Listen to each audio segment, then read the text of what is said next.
High-level modeling, textures, lights and shadows are required to beautify the game scene, but these elements alone are not enough.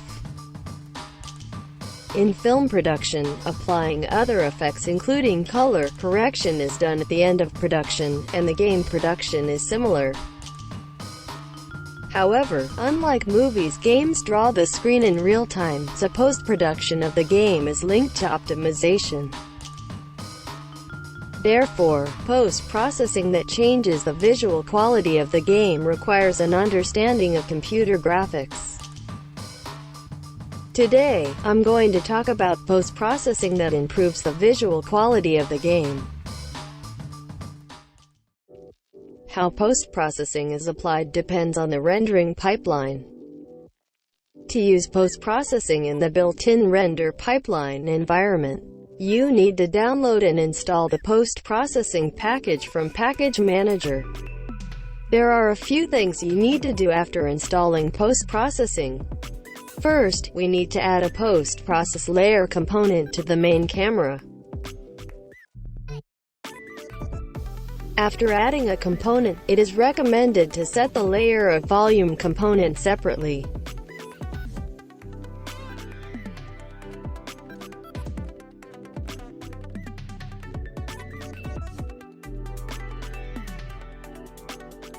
Second, you need to use the post-process volume component.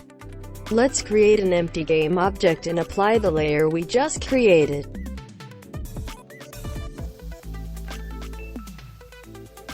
Then I'm going to add a post-process volume component.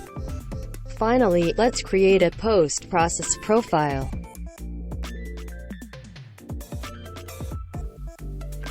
The universal render pipeline contains its own post-processing components, so there is no need for a separate post-processing package. First, you need to enable post-processing in the main camera's rendering option.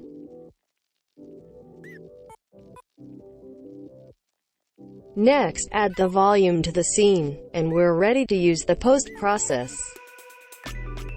There are some differences in each function of the post-process depending on the two rendering environments.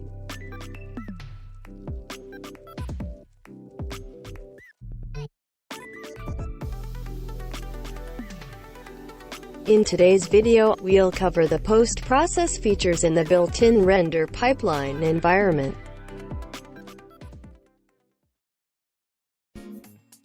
Is global setting is an option depending to enable or disable the post-process depending on the camera's position.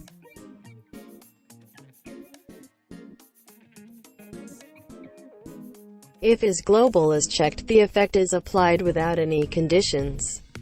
If is global is unchecked, you can use the function by creating a trigger.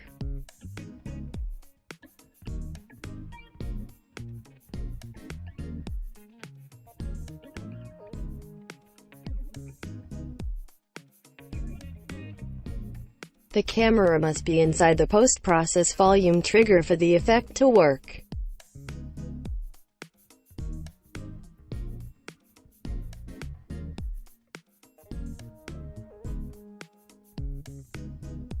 If you want to express a gradual change, you can increase the blend distance value.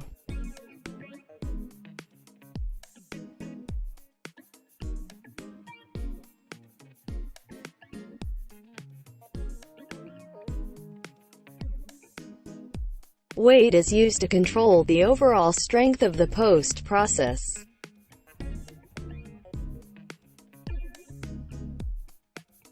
Priority option is a function to set the execution priority when using multiple post-process volumes.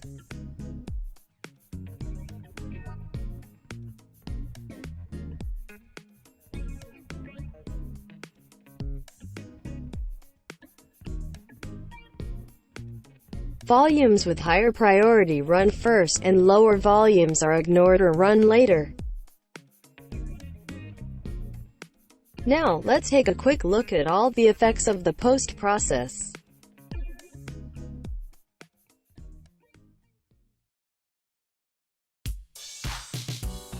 Ambient occlusion is a dark area that occurs between the folds, holes, or close distances of different objects. There are two ways to create ambient occlusion. Scalable ambient obscurance automatically scales the shadow based on the distance of the camera.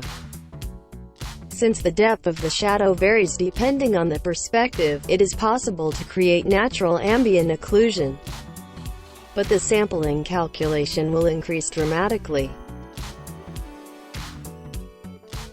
Multi-scale volumetric obscurance creates ambient occlusion faster than scalable ambient obscurance. All shadows have the same size regardless of camera distance. Creating ambient occlusion in real time requires high performance, so this feature is not suitable for mobile environments. If you want to make ambient occlusion in a mobile environment, it is recommended to create a light map. Auto exposure is a function that automatically sets the intensity of the exposure according to the brightness and darkness of the scene viewed through the camera. Filtering is a range of stable average luminance. Any deviations from the minimum and maximum average luminance are ignored. To find out more detailed luminance, you need to add a post-process debug component to the main camera and then use the light meter.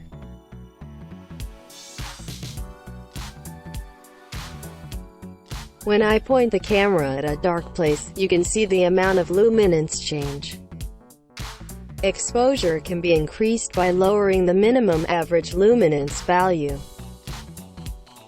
Point the camera at a bright spot, then reposition the filtering to redefine exposure.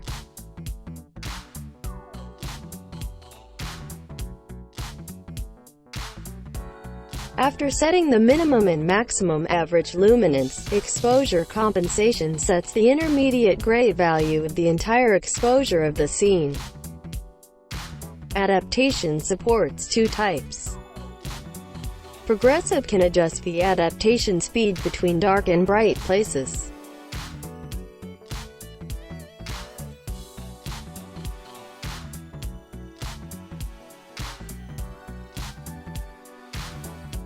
And fixed reflects adaptation without speed adjustment.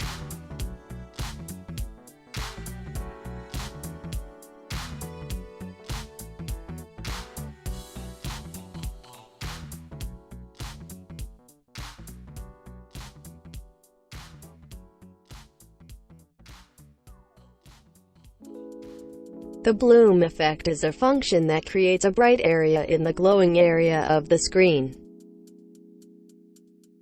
This function creates a better effect when used with auto exposure.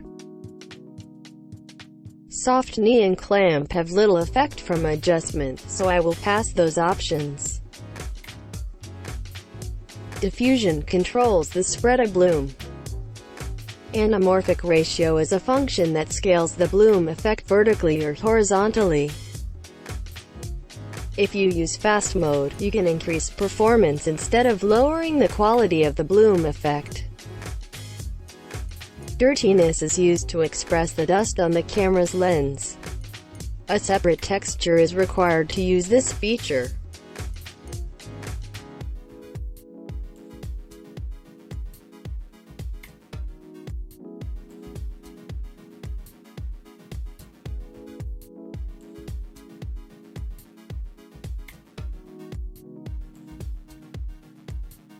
The chromatic aberration effect separates and diffuses the light as it moves away from the center of the screen. The default colors are red, blue and green. And separate spectral LUT can be used to create chromatic aberration of different colors. Please note that the result is different depending on the filter mode of the texture image. Using fast mode, you can improve performance while reducing color separation.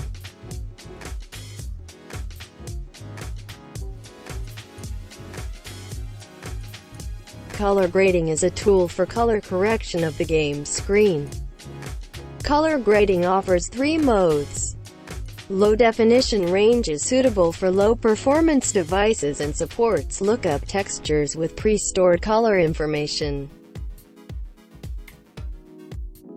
High-definition range is used for devices that support HDR, and is suitable for high-end games.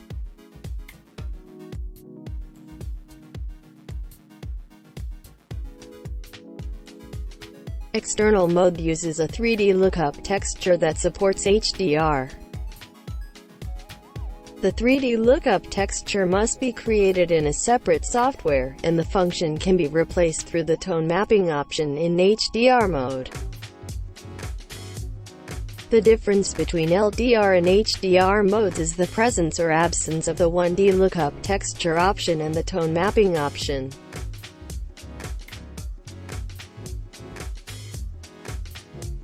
The more options you use in color grading, the higher the performance is required, so it is better to use only the functions you need. In particular, when using a 1D lookup texture in LDR mode, color correction is possible without using other options, which is very helpful in improving performance. Let's create a one-dimensional lookup texture. For more accurate color correction, I will disable auto exposure, bloom, and chromatic aberration. First, save the game screen as a screenshot and load it in Photoshop.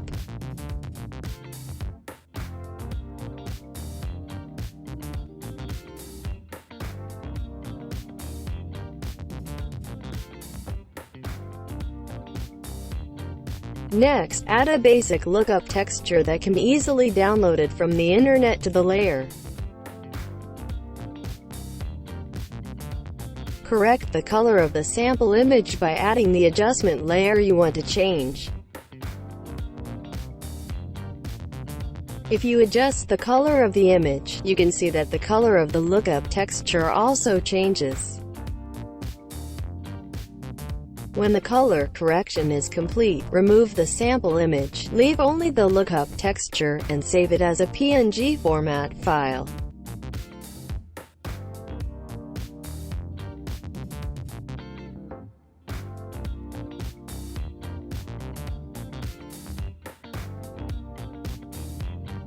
When you load the created image into Unity and apply the lookup texture, you can see that the color correction takes place immediately.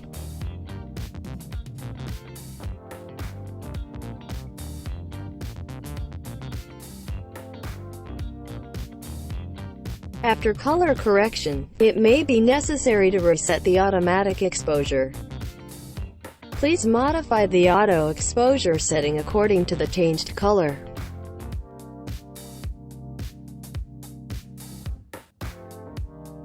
Three tone mapping methods are provided in HDR mode. Neutral is the default color value, and ACES is the movie or TV industry standard color value. For more information on ACES, please visit the website oscars.org. Custom tone mapping offers several options to increase the color gamut and contrast of the game screen image.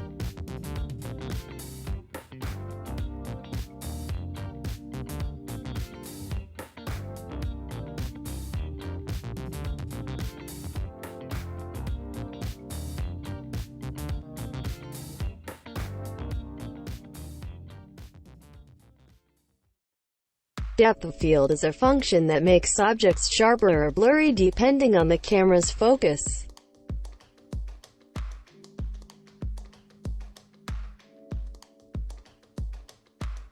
Aperture refers to the effective diameter of the lens. Higher aperture values result in a smaller depth of field, allowing distant objects to come out clearly. In the opposite case, distant objects appear more blurry. The focal length is the distance between the camera lens and the sensor. If the focal length is close, the depth of field will be shallow and the image will come out clearly.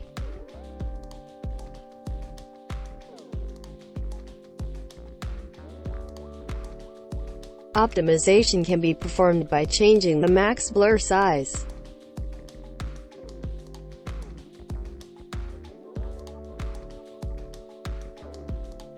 Grain refers to the effect of adding particles to the screen, like a movie using film.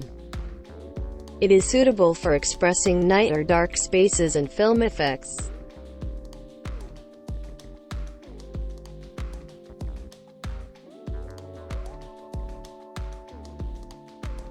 Lens distortion can be used to express a sense of speed or a psychological phenomenon in a game.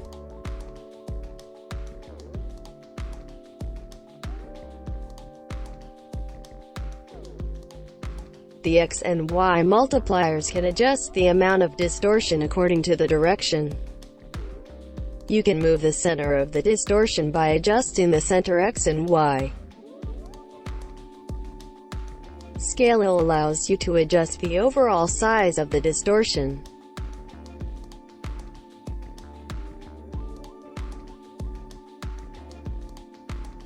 Motion blur is related to the camera's shutter speed. It expresses the blurriness of the screen when the camera is moving.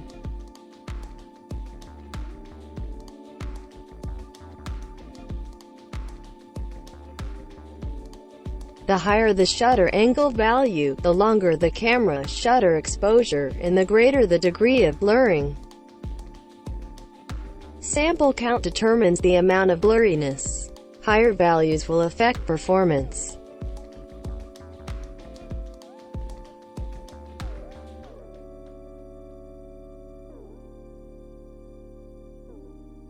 Screen space reflection is a function that adjusts any object to which reflection is applied. This setting applies to both dynamic and static objects to create more realistic reflections, but also increases the required performance. To use this function, the camera's rendering mode must be deferred.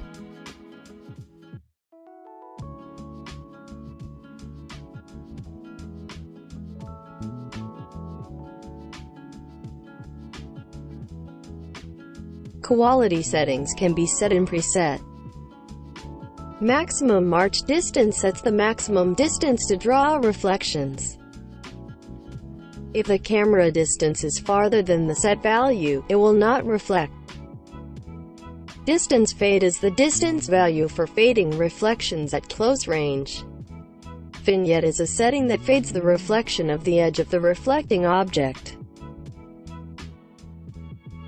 Vignette is responsible for helping the user to focus on the center of the game's screen. Mask mode creates a vignette effect using a separate texture.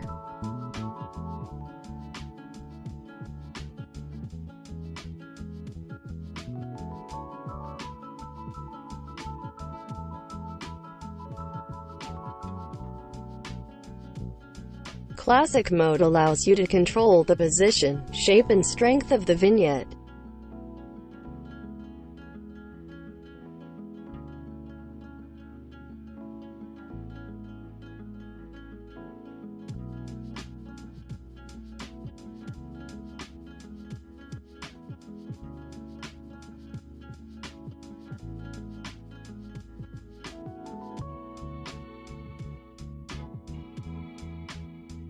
That's all for today's video. Thank you. See you next time.